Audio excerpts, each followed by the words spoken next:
Hello, and welcome to Radio NIGP. In government procurement, tradition has its place.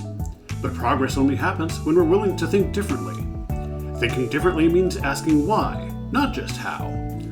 It means moving beyond the way things have always been done and towards solutions that are smarter, faster, and more collaborative. In this episode, your team at Radio NIGP continues to encourage you to think differently. So grab your drink of choice, sit back, and enjoy this episode of Radio NIGP.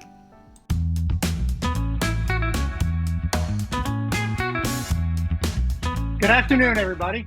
Kirk Buffington with Radio NIGP. And this afternoon, I am here with Charles Taylor, who is our Education Program Manager. And we're today going to talk about VCon, our virtual technology conference, all the things that are coming, and a lot about the sessions. Charles, good afternoon. Good afternoon, Kirk. Looking forward to talking about VCon. Thank you. So let's get right into it. When is it? So VCon will be April 28th, 29th, and the 30th. The times will be, we're starting a little bit later. We're trying to make the time work better for our West Coast folks. So we're starting at 11 a.m. Eastern, and we go to 5 p.m. Eastern. Good. What else is changing? I did the VCon, I think, last year. And I think it's a great short way to really get a focus on a particular subject. So what are some of the things we're trying for this year, some of the sessions? Yeah, so we're deciding to kind of stick with that format of doing a technology VCon. It was really successful last year. We've got a lot of great feedback. And so this year, we're focused on 2 tracks. So it's going to be a total of 16 sessions total between the 3 days. It's going to be a foundations track and advanced track. And so our foundations track is designed for folks that are maybe kind of brand new to technology. And then our advanced track is focused on folks who've, have some experience, a couple of years of experience in technology procurements. And so what we have for our foundations, we've got, partnerships with IT, technology demos and specifications, cybersecurity and technology negotiations. And then on the advanced side, we're still kind of working on some of our SMEs, but we have Dorothy, an attorney who has a legal background. Her practice focused on AI governance and contracting with technology suppliers. We also have Dr. Waters, focused on AI and high-risk markets and buying responsibly. And we're also working with the University of San Diego on the impacts on technology with supply chain. Oh, great. I think the supply chain impact, what AI is doing to us both at the purchasing side and on the supply side, I think is something that really needs some concentration. So that's great. Anything else you can share with us? Registration open or will be soon? Registration, the web page is about to go live on the NIGP website. So right around when this video launches, it's going to be out or really soon out. So you can check the NIGP website under events. And I also want to mention too, we've calculated just a little over 25 contact hours for this event with all the different sessions. And we're excited to see the launch. Great. All right. So there you have it, folks. It's a great event. I have actually participated as a facilitator twice. It's been great for me as a facilitator, and I think it's a great way for you to get some great content hours without having to do a whole lot. I mean, it's all virtual. So, enjoy that. Do it in your office, do it at home, and just really get something out of it. Anything else, Charles? I just want to mention that this is going to be, all sessions are recorded. So if you can only attend one track and you want to see the other one, you will log into Aspire and you can watch all the recordings. If you really just can't watch any of the sessions, basically you can still sign up and all those recordings will be available to you. Okay, great. All right. Well, Charles, thank you so much for joining us for a little short talk about VCon. And I hope it's incredibly successful this year too. Thank you all. This is Kirk Buffington and Charles Taylor with Radio NIGP.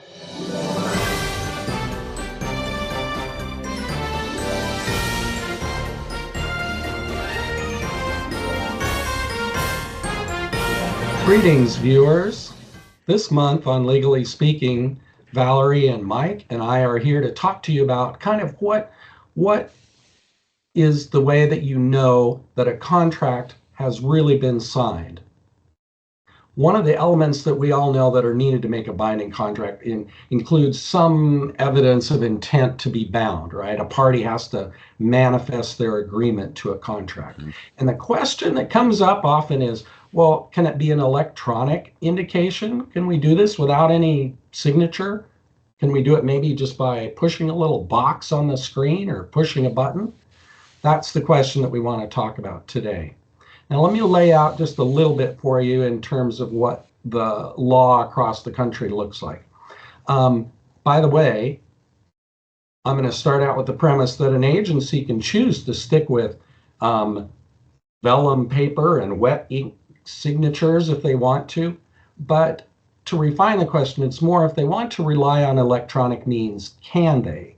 And the answer is yes, according to the law, because in both federal government and at the state government level, there is the Uniform Electronic Transactions Act, or the feds have an e-sign act, and they've been passed in all 50 states. New York has their own version, but that's okay, they're cool.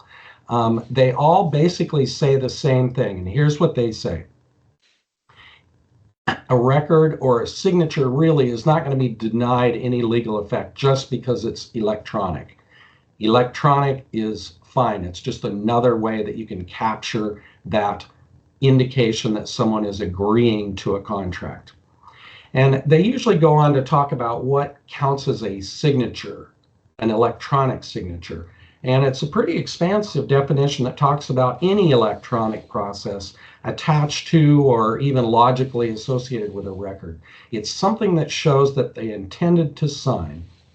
So, in practical terms, that might include, for instance, if a vendor logs into your e-procurement system and they complete several steps that shows that they're taking an affirmative act, you put those together and that can count as a potential signature.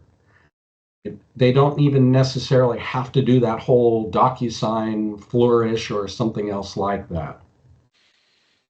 And the courts and the protest authorities, if they're going to examine one of those processes, they're looking at a couple of things. They're looking for intent by the party to bind themselves, and sort of attribution, or can you tell it belongs to that person, to that vendor in our case. So they don't really care about aesthetics. They want to look through and say, did you intend to bind yourself? So there's different things that can support that. If someone has to log into a system with a unique vendor account and they have a username and a password or multi-factor authentication, those are things that help support that. Same thing with the system. Does it put a timestamp on there? Does it use user IDs? Does it capture somebody's internet protocol address? If so, yeah, you can bind yourself to a lot of things, both signing the contract, and you know how some of us also ask the vendors to put together some different certifications. By submitting, the vendor certifies this, that, or the other thing. Maybe it might be around non-collusion or debarment or lobbying disclosures. All of those things are part of the contract, and you can have a contractor do that through these electronic means. It is not required to have a wet signature. Again, that would be a choice if you want to. But in terms of the law is there to support us to make sure that, yeah, you can do that. Now let's switch a little bit and talk about some real world examples of how this came up. And Valerie, as we discussed this earlier, you had a couple of different points that you wanted to bring up. Yes, thanks, John. So I wanted to talk a little bit about authority and where authority to bind actually matters. And the government doesn't need to verify internal vendor authority. So a question I had was, I look at my vendor database and my e-procurement system. I see vendor A listed 18 times with 18 different contact people. Can any of those 18 contact people truly bind that entity to their bid or their proposal that they're submitting?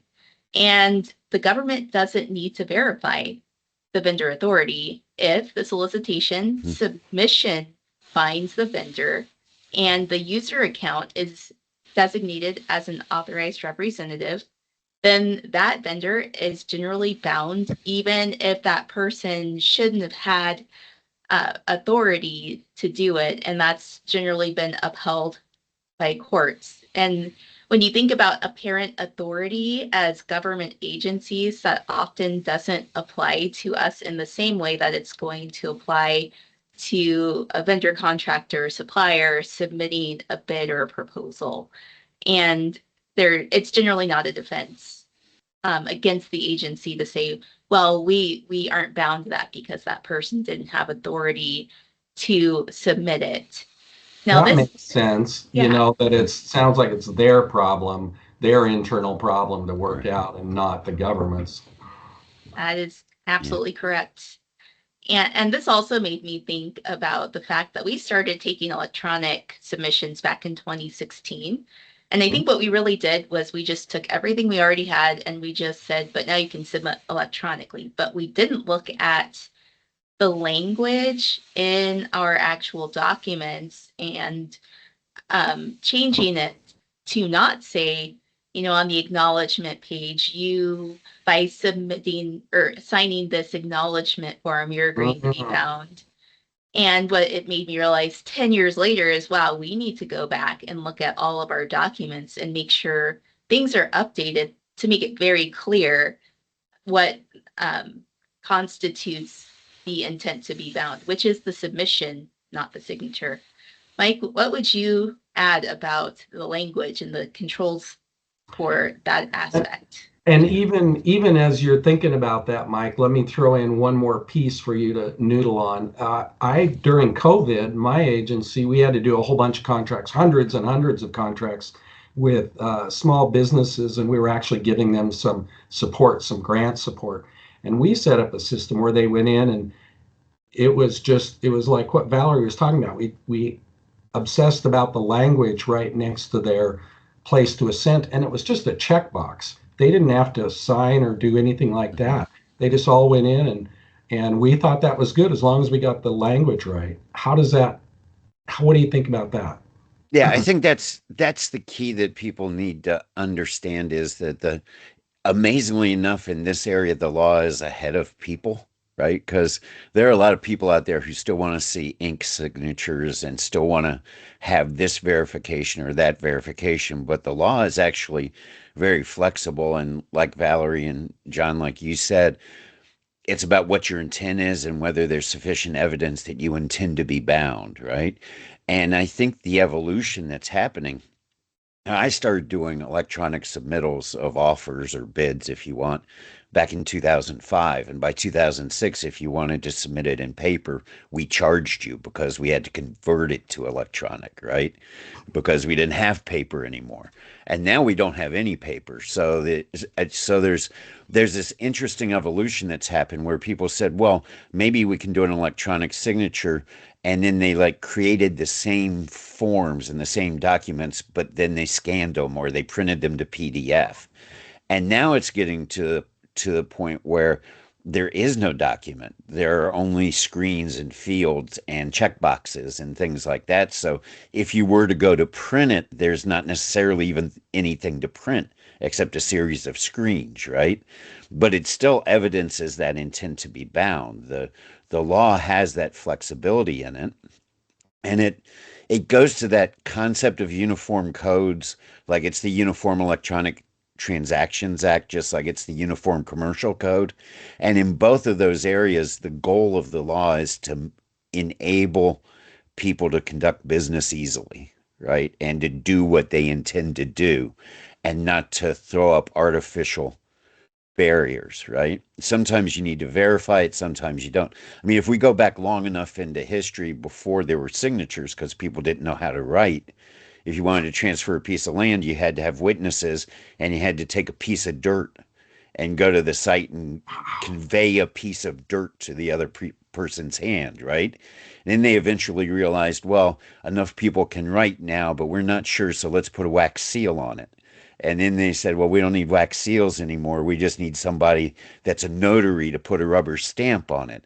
And we said, well, we don't need a rubber stamp anymore. We can make people log into a system and do something, right? So it just keeps, as we get more capable, we don't have to do these physical things as much anymore. And that's the constraints are more about people's attitude than they are about the law in this case, right? The law wants it to work, right? Isn't it important though that we still have to be very careful about the wording that we use, whatever we're reading on the screen, right?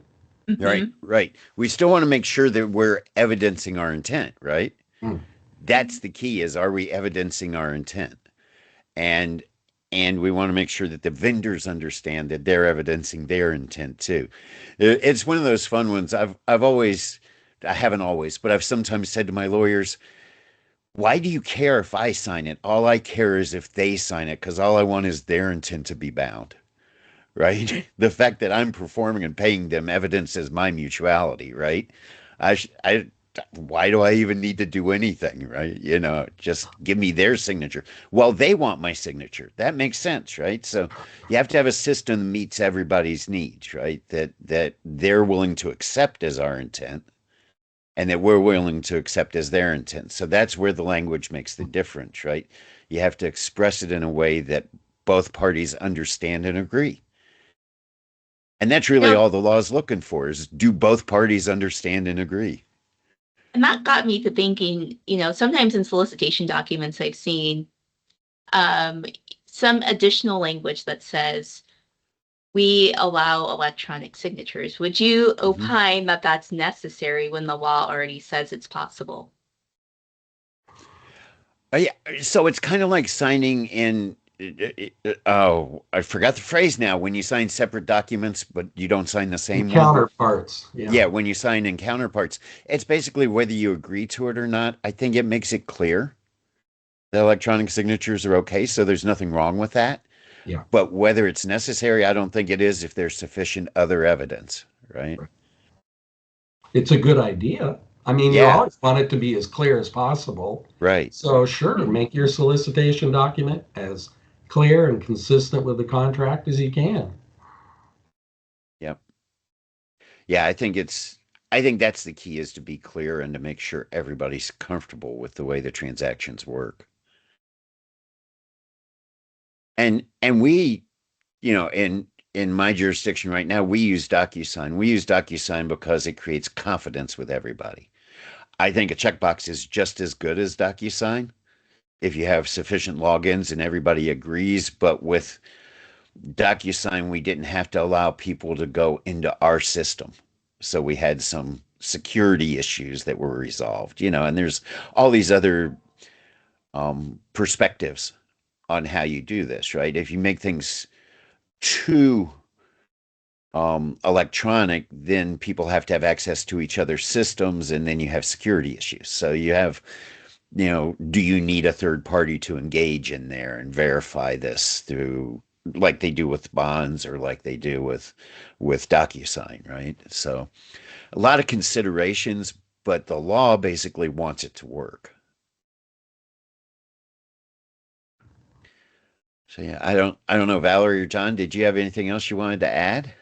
Well, we could probably talk forever on this, right? And maybe someday we'll talk about agreement by performance, even without. Absolutely. Absolutely. As an indication. But it does seem like we've covered it for this month, and whether or not you can use these electronic signatures. It's been great having a conversation with you guys. We'll have to do it again next month. Yep. Yes. Thanks, Thank you. everybody. Bye. Bye.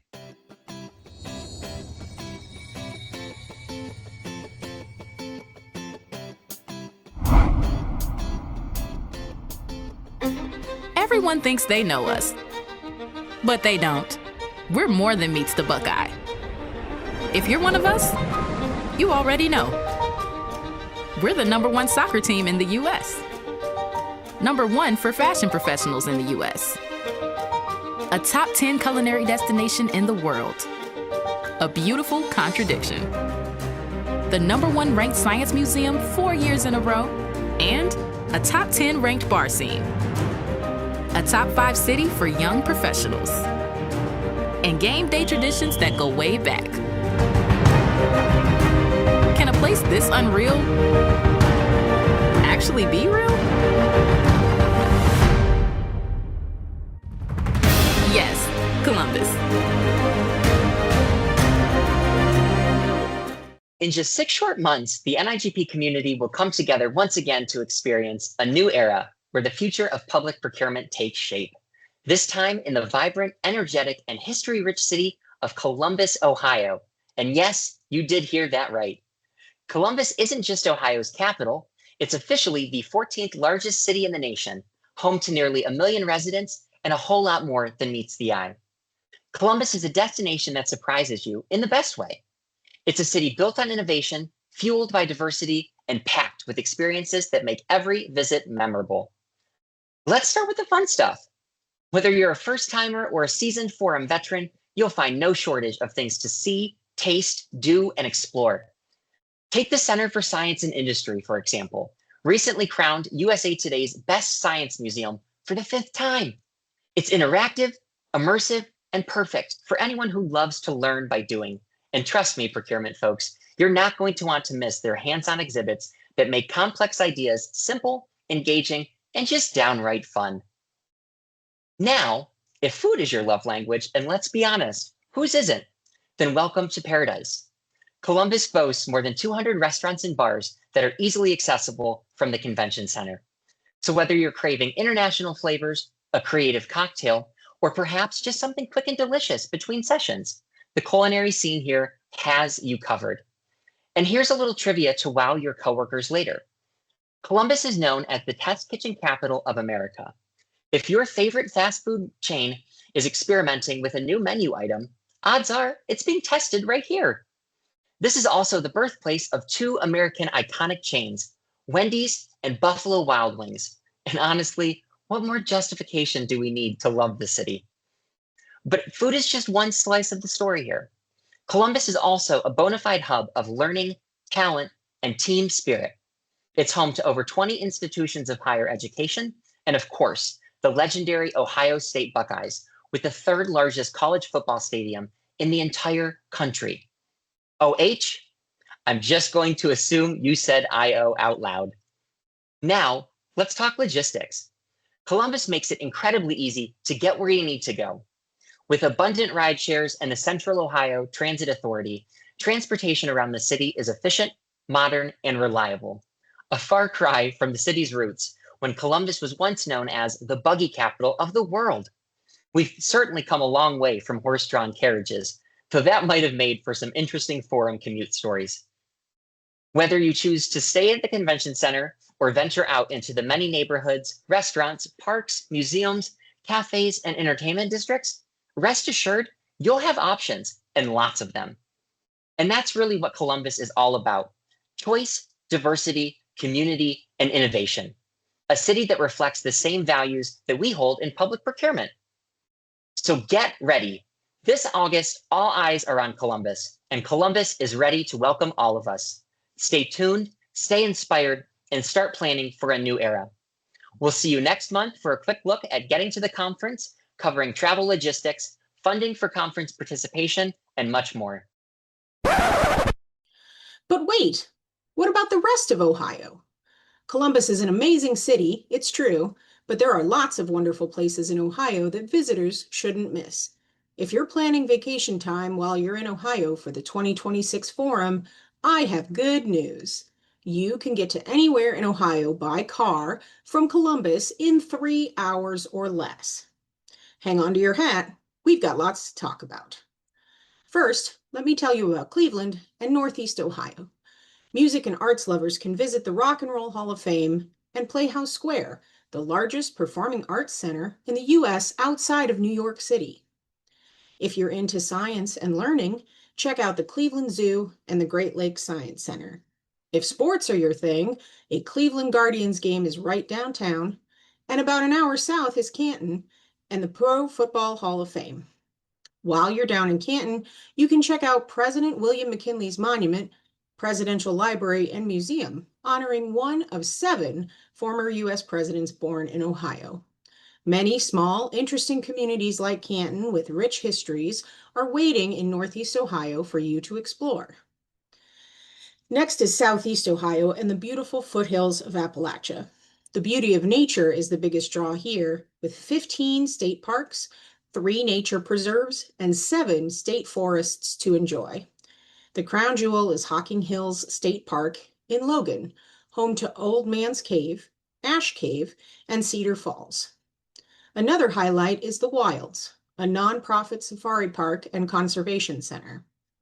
The history of Ohio is on display in Marietta, our first city founded in 1800 and home of the Ohio River Museum. You can also learn more about the history of the Hopewell people in Chillicothe and Newark at the Hopewell Ceremonial Earthworks, which was designated a UNESCO World Heritage Site in 2023.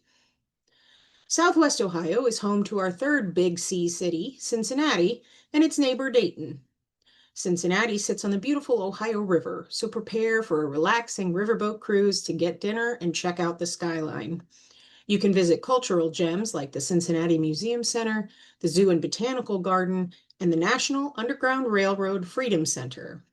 Sports fans can catch a Reds game at the Great American Ballpark, and you can jump across the river to our neighbors in Kentucky for highlights like the Newport Aquarium. For the thrill seekers, Six Flags Kings Island is a short drive away, and after you get your fill of roller coasters, you're almost halfway to Dayton. Dayton has been a center for aeronautics since its famous sons, the Wright brothers, developed the first successful motor-operated airplane. Today, it is also the home of the Wright-Patterson Air Force Base, and you can explore the history of all things aeronautic at the Wright Brothers National Museum and the National Museum of the United States Air Force. But it's not all about planes, because Dayton has its own diverse museums and attractions like the Boonshoft Museum of Discovery, Carillon Historical Park, and the Second Street Market. Also, for those who love a good roadside attraction, the first Buc-ee's in Ohio is slated to open in Dayton in April 2026. Last, but certainly not least, is wonderful, if a little flat, Northwest Ohio, home to the city of Toledo and its surrounding metro areas. By now, I'm sure you're sensing a theme, but Toledo has a renowned zoo, museum of art, and botanical garden, along with the Science Museum Imagination Station. You can also visit historic sites like Fort Meigs, a crucial American fort during the War of 1812, or the National Museum of the Great Lakes. Nearby Fremont is home to another presidential landmark, the Rutherford B. Hayes Presidential Library and Museums, located at Hayes' former home. Take a short drive toward the western end of Lake Erie to beautiful Sandusky, home to Cedar Point and the Kalahari Resort and Water Park. It's just a short trip from Sandusky to the Port Clinton area, where you can access numerous lakeside activities, including ferrying over to Put-in-Bay and her sister islands for island living and nightlife on small but mighty Lake Erie. Whew, told you it was a lot. And this is just the tip of the iceberg. It would take me several hours to tell you about the thousands of parks, wildlife areas, historic locations, museums, and attractions sprinkled throughout the state of Ohio, all within a few hours of the Columbus area. If you'd like to dig into all that Ohio has to offer, check out the tourism information available at ohio.org or at ohio.gov/tourism. This August, we hope you get some time to enjoy the heart of it all.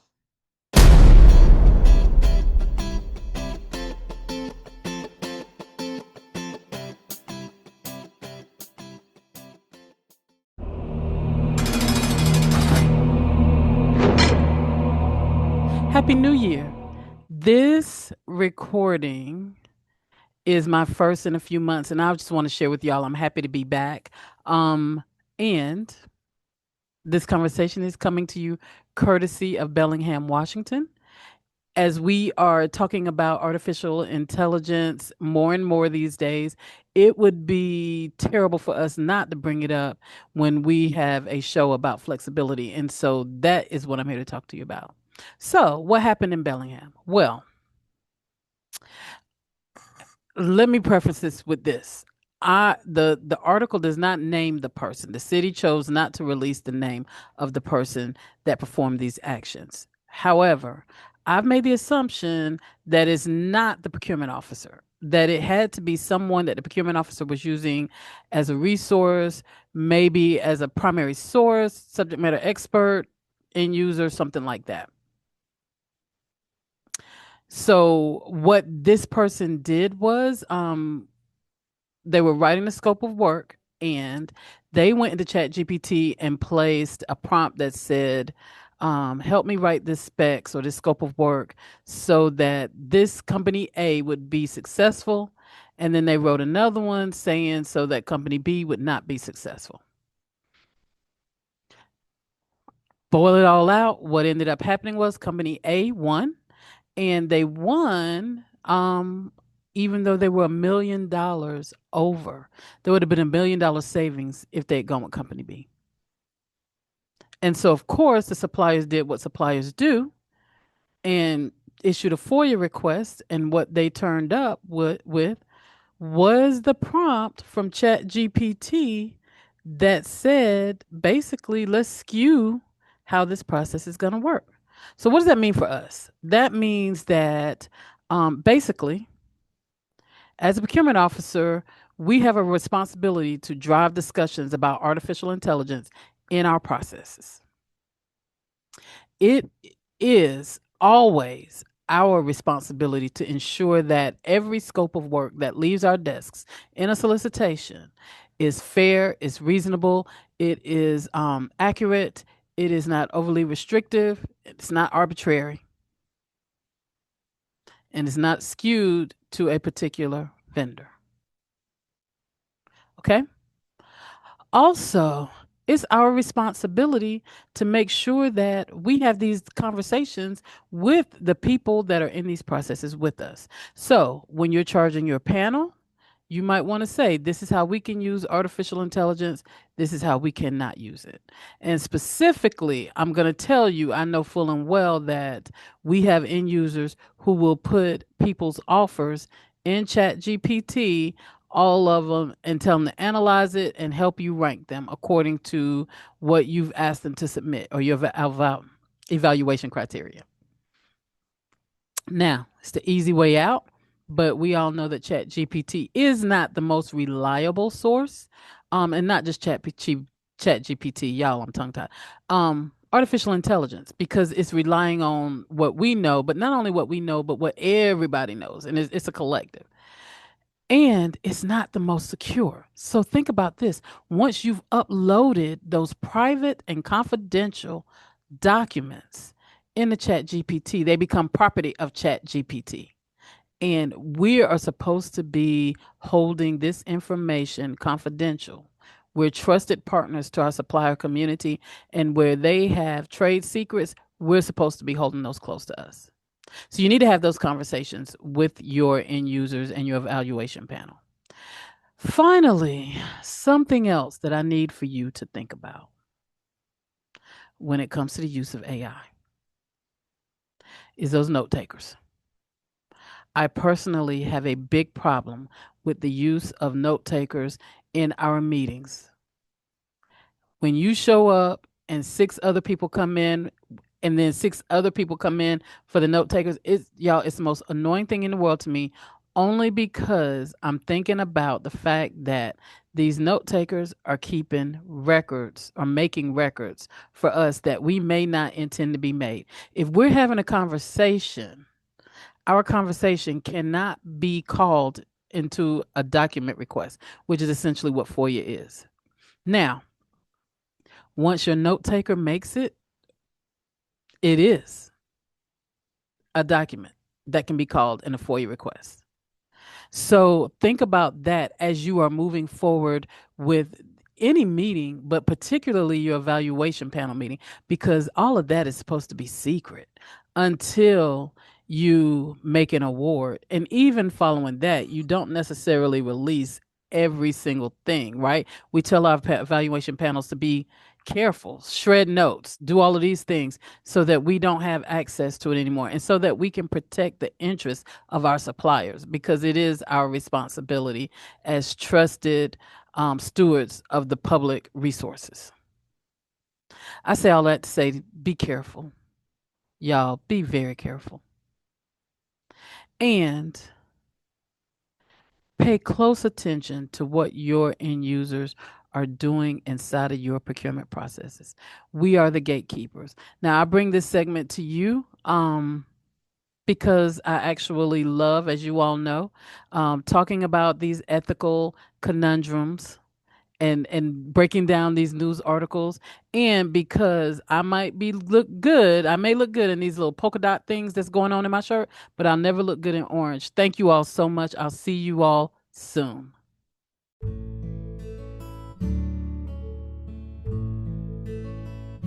Hello, friends. I hope your year is off to a great start. Anyone else feel like me? How is it already February? Wow. As you heard last month and in today's broadcast, we here at Radio NIGP are focusing in on thinking differently.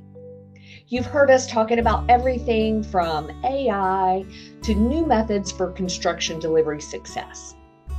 I, on the other hand, want to pause and ask you to do a personal checkup from the neck up. What have you done so far this year to challenge yourself to innovate and think differently?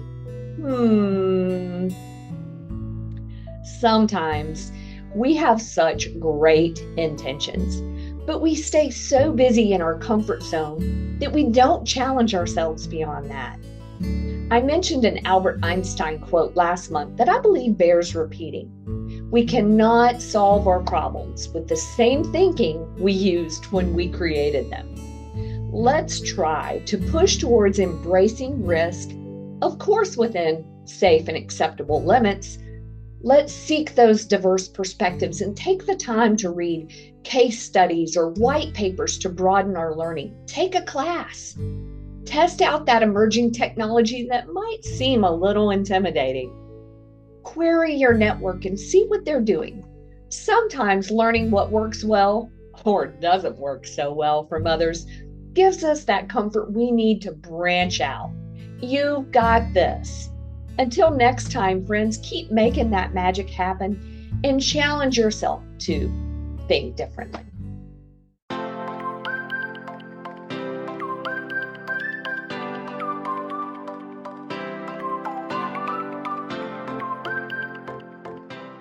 Right.